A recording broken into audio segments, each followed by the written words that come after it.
ಏನು ಪ್ರಶ್ನೆ ಅಂತ ಹೇಳಿದ್ರೆ, ಕರ್ನಾಟಕದಲ್ಲಿ ನನಗೆ ತುಂಬ ಡೀಸೆಂಟಾಗಿ ನಡೆದಂಥ ಎಲೆಕ್ಷನ್ ಇದು ಅಂತ. ಕರ್ನಾಟಕದಲ್ಲಿ ತೀರಾ ಏನು ದೊಡ್ಡ ತಟ್ಕೊಂಡು ಹಾರಾಟ ಚೀರಾಟಗಳೇನು, ಒಂದು ಎಕ್ಸೆಪ್ಟ್ ಒಂದು ಡೈಲಾಗ್, ಕಾಲ ಕುಮಾರಸ್ವಾಮಿ ನಾನು ದೇವೇಗೌಡರ ಫ್ಯಾಮಿಲಿ ಕೊಂಡ್ಕೊಳ್ತೀನಿ ಅಂತ ಅವ್ರು ಕೇಳಿದ್ದಕ್ಕೆ, ಮುಸ್ಲಿಂ ಓಟನ್ನು ಕೊಂಡ್ಕೊಳ್ತೀವಿ ಅಂತ ಅವ್ರು ಬರ್ತಾ ಇದ್ದಾರೆ, ನಾವೆಲ್ಲ ಒಂದೊಂದು ಪೈಸಾ ಹಾಕ್ಬಿಟ್ಟು ಕೊಂಡ್ಕೊಬಿಡ್ತೀನಿ ಅಂತ ಹೇಳಿ.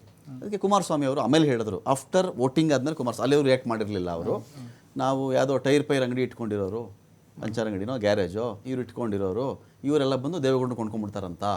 ಅದಕ್ಕೆ ಮಾಲ್ಗಡಿ ಬಾಲಕೃಷ್ಣ ಅವ್ರನ್ನ ಮಾತನಾಡಿಸ್ದೆ ನಾನು, ಈ ಟೈರ್ ಅಂಗಡಿ ಪಂಚರ್ ಅಂಗಡಿ ದುಡ್ಡಲ್ಲೇ ಕುಮಾರಸ್ವಾಮಿ ಮುಂಬೈಗೆ ಹೋಗಿದ್ದು ಅಂತ. ಅದು ಕೂಡ ಮಾತಾಡೋದು. ಮೊದಲು ಈಗ ಪ್ರಶ್ನೆ ಏನಂತ ಹೇಳಿದ್ರೆ, ಕರ್ನಾಟಕದ ಎಲೆಕ್ಷನ್ನು ಟ್ರೆಂಡ್ ಪ್ರಕಾರ ಹೋದಾಗ ಈ ಚನ್ನಪಟ್ಟಣದಲ್ಲಿ ಹಾವು ಏಣಿ ಆಟ, ಯೋಗೇಶ್ವರ್ ಅಂತಾರೆ, ಆಮೇಲೆ ನಿಖಿಲ್ ಅಂತಿದ್ದಾರೆ. ಸಂಡೂರು ಸ್ವಲ್ಪ ಕಾನ್ಫಿಡೆಂಟ್ ಆಗಿ ನಮ್ಗೆ ಕಾಣಿಸ್ತಿರೋದು in favour of Congress. Bharat Bommai second ರೌಂಡಲ್ಲೂ ಕೂಡ ಶಿಗ್ಗಾವೆ ಲೀಡ್ ಇದೆ. ನೀವು ನೋಡಿದಂತೆ ಕರ್ನಾಟಕ ಎಲೆಕ್ಷನ್ ಈಗ ಈ ಬಾರಿ ಚುನಾವಣೆ ಯಾವ ಇಶ್ಯೂ ಮೇಲೆ ಹೋಗಬೇಕಾಗಿತ್ತು ಅದು ಹೋಗಲಿಕ್ಕೆ ಬಿಡಲಿಲ್ಲ. ಓಕೆ, ಯಾಕಂದ್ರೆ ರಾಜಕಾರಣಿಗಳು ಹಾಗೆ ಅಲ್ವಾ, ಯಾವುದೋ ಒಂದು ಇಶ್ಯೂ, ಯಾಕಂದರೆ ಬಿ ಜೆ ಪಿಯವರು ಸರ್ಕಾರದ ಆಡಳಿತ ವೈಫಲ್ಯಗಳನ್ನ ಹೇಳಬೇಕು, ಇವರು ತನ್ನ ಆಡಳಿತದ ಏನು ಸಾಧನೆಗಳ ಹೇಳಬೇಕು. ಆರಂಭದಲ್ಲಿ ಅದೇನೋ ಚೆನ್ನಾಗಿರುತ್ತೆ, ಆಮೇಲೆ ವೈಯಕ್ತಿಕನೇ ಇಳಿದ್ಬಿಡ್ತಾರೆ. ನೋಡಿ, ನೀವು ಚನ್ನಪಟ್ಟಣದಲ್ಲಿ ಅಭಿವೃದ್ಧಿ ಬಗ್ಗೆ ಚರ್ಚೆನೇ ಆಗಿಲ್ಲ, ಶಿಗ್ಗಾಂವಲ್ಲಿ ಆಗಿಲ್ಲ.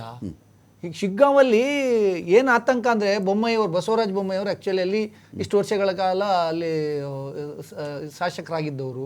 ಮೊನ್ನೆ ಲೋಕಸಭಾ ಚುನಾವಣೆಯಲ್ಲಿ ಅಲ್ಲಿ ಲೀಡ್ ಹಿನ್ನಡೆ ಅಂತ ಬಿಟ್ಟರೆ, ಅವರಿಗೆ ಜಾತ್ಯತೀತವಾಗಿ ಪಕ್ಷಾತೀತವಾಗಿ ಅವರಿಗೆ ಮತಗಳು ಬೀಳುವಂಥ ಕ್ಷೇತ್ರ ಅವರು. ಆದರೆ ಈ ಬಾರಿ ಅದನ್ನೆಲ್ಲ ಅವರಿಗೆ ಆ ಪರಿಸ್ಥಿತಿ ಯಾವ್ದು ತಂದಿಡ್ತು ಅಂದರೆ, ನನಗೆ ಅಲ್ಲಿ ಸ್ಥಳೀಯರು ಹೇಳಿರುವಂಥದ್ದು, ಯಾವತ್ತೂ ಅವರು ಆ ರೀತಿಯ ಚುನಾವಣೆ ಮಾಡಿರಲಿಲ್ಲ. ಈ ಸಲ ನಿಜವಾಗ್ಲೂ ಚುನಾವಣೆ ಮಾಡಿದ್ರು ಅಂತ. ಯಾರು? ಬೊಮ್ಮಾಯಿಯವರು ಕೇವಲ ಅಲ್ಲಿಂದ ಇಲ್ಲಿಂದ ಅಲ್ಲಿ ಅನ್ಬಿಟ್ಟು ಎಲ್ಲ ಸಮುದಾಯದವರು. ಬದ್ರುದ್ದೀನ್ ಅವರೇ, ಯಾರು ಏನೇ ಹೇಳಿ, ಈ ಯಡಿಯೂರಪ್ಪ ಅವರಲ್ಲಿ ಬೊಮ್ಮಾಯಿಯವರು ಒಂದು ಕ್ಯಾರೆಕ್ಟರ್ ನೋಡಿದ್ವಿ ನಾವು. ಬಿಜೆಪಿ ಅಂದ ತಕ್ಷಣ ಇದು ಅಲ್ಪಸಂಖ್ಯಾತರ ವಿರೋಧಿ ಹಾಗೆ ಹೀಗೆ ಅಂತೆಲ್ಲ ಮಾತಾಡ್ತಾರಲ್ಲ, ಈ ಇಬ್ಬರು ನಾಯಕರು ಎಕ್ಸೆಪ್ಷನ್.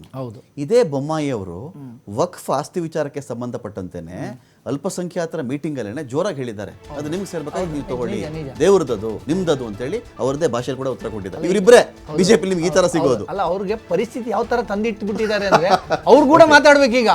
ಅವ್ರು ಹೇಳಿದ್ರಲ್ಲ, ಯಾವತ್ತು ಅಂದ್ರೆ ಬಿಜೆಪಿ ಪರವಾಗಿ ಮಾತಾಡುವಂತ ಫೈರ್ ಬ್ರ್ಯಾಂಡ್ಗಳನ್ನ ಅವ್ರು ಕರ್ಸ್ಕೋತಾ ಇರ್ಲಿಲ್ಲ. ಸಿ.ಟಿ. ರವಿಯವ್ರನ್ನ ಮೊದಲ ಬಾರಿ ಕರೆಸ್ಕೊಂಡಿದ್ದಾರೆ ಅವರು ಅಲ್ಲಿಗೆ. ಯತ್ನಾಳ್ ಅವರನ್ನ ಈ ಸಲ ಹಿಂದೂ ಮುಸ್ಲಿಂ ಚುನಾವಣೆ ಅಂತ ಹೇಳಿಸಿದ್ದಾರೆ. ಯಾವತ್ತೂ ಆ ಥರ ಮಾಡಿರಲಿಲ್ಲ. ಯಾಕಂದ್ರೆ ಅವರಿಗೆ ಒಂದು ಬೇರೆ ಥರದ ಆತಂಕಗಳು. ಯಾಕಂದ್ರೆ ಮುಖ್ಯಮಂತ್ರಿ ಆಗ್ತಿದ್ದಂಗೆ ಅವರಲ್ಲಿ ಕಂಡ ಬದಲಾವಣೆಗಳ ಬಗ್ಗೆ ನಾನು ಹೇಳೋದು. ನೋಡಿ, ಎಲ್ಲಿವರೆಗೂ ಅಂದರೆ ಅವ್ರಿಗೆ ಸುಮಾರು 15-20 ಸಾವಿರ ಮುಸಲ್ಮಾನರು ಮತಗಳಾಗ್ತಾ ಇದ್ರು ಅವ್ರಿಗೆ. ಈ ಸಲ ಕೂಡ ಚುನಾವಣೆ ಘೋಷಣೆ ಆದಮೇಲೆ ಬಂಕಾಪುರದಲ್ಲಿ ಒಂದಷ್ಟು ಮುಸಲ್ಮಾನರು ಬಿಜೆಪಿಗೆ ಸೇರ್ಪಡೆ ಆಗಿದ್ದಾರೆ. ಇದು ವಾಸ್ತವ ಅಲ್ಲಿದ್ದು. ಆದರೆ ಪರಿಸ್ಥಿತಿ ಯಾವ ಥರ ತಂದಿಡ್ತಾರೆ ಅಂದರೆ, ಏನಾಗಬೇಕಾ ಚರ್ಚೆ ಆಗಬಾರ್ದು, ಯಾವ ವಿಷಯದಲ್ಲಿ ಚುನಾವಣೆ ಆಗಬೇಕಾ ಅದ್ರಲ್ಲಿ ಆಗಬಾರ್ದು ಅಂತ. ನೋಡಿ, ಚನ್ನಪಟ್ಟಣ ಚುನಾವಣೆ ಜಾರಕಿಹೊಳಿ ಮತ್ತು ಸಿದ್ದರಾಮಯ್ಯನವರ ಎಂಟ್ರಿ ಇದೆಯಲ್ಲ, ನಿಜ. ಎಲ್ಲಿ ಸಿದ್ದರಾಮಯ್ಯ ಎಲ್ಲ ಹೋಗ್ತಾ ಇದ್ರು, ವಾಲ್ಮೀಕಿ ಮತಗಳು, ಕುರುಬ ಸಮುದಾಯದ ಮತಗಳು, ಈ ಬಾರಿ ಅಲ್ಪಸಂಖ್ಯಾತ ಇದ್ರ ಮೇಲೆ ಫೋಕಸ್ ಮಾಡಿದೆ ಕಾಂಗ್ರೆಸ್. ಶಿಗ್ಗಾಂವಲ್ಲಿ ವಾಲ್ಮೀಕಿ ಮತಗಳು, ಕುರುಬ ಸಮುದಾಯದ ಮತಗಳು, ಅಲ್ಪಸಂಖ್ಯಾತರ ಮತಗಳು, ಸಿದ್ದರಾಮಯ್ಯ ಮುಖ್ಯಮಂತ್ರಿ ಆಗ್ತೀನಿ ಅಂದ್ರೂ ಕೂಡ ಕುರುಬ ಸಮುದಾಯದವರು ಬೊಮ್ಮಾಯಿ ಅವರಿಗೆ ಮತ ಹಾಕಿರುವಂತದ್ದು ಬಹಳ ಬಹುಸಂಖ್ಯೆಯಲ್ಲಿ ಇದೆ. ಅದಕ್ಕೆ ಈ ಬಾರಿ ಇವರ ಪ್ರವೇಶ ಇದೆಯಲ್ಲ, ಅದು ಅವರಿಗೆ ಆತಂಕ ಉಂಟು ಮಾಡಿರುವಂತ. ಜೊತೆಗೆ ವಾಲ್ಮೀಕಿ ಸಮುದಾಯದ Maharashtra 133 Congress plus, 137 BJP plus.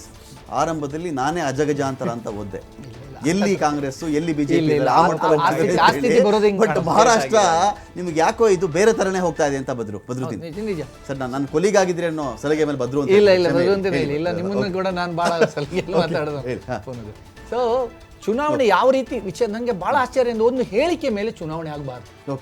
ಒಬ್ಬರನ್ನೊಬ್ರು ಬೈದ್ರು ಅನ್ನೋದು ಆ ಹೇಳಿಕೆಗಳು, ಚುನಾವಣಾ ಭಾಷಣಗಳೇ ಮತಗಳಾಗಿ ಆಗಬಾರ್ದು.